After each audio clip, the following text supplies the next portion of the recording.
Sagutin natin itong tanong na to if kung halimbawang college student, pwede ka nga ba or okay lang ba na makapag-open ka ng regular stockbroker account? So quick answer here is, depende kung makakuha ka ng TIN mo.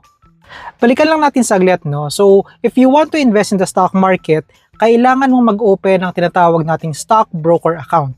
Now, when opening a stockbroker account, may mga requirements kang kailangan maliban sa ID or funding or application forms. Kailangan mo rin ng TIN or Tax Identification Number na manggagaling sa BIR. Sa BIR naman, ganun din. Kailangan mo rin ng ID, application form, and other identification pa, no? But most importantly, nakasaad din doon na kailangan nasa legal age ka, and usually it's around 18 years old and above. And meron din naman mga exemption kung gusto mo talaga.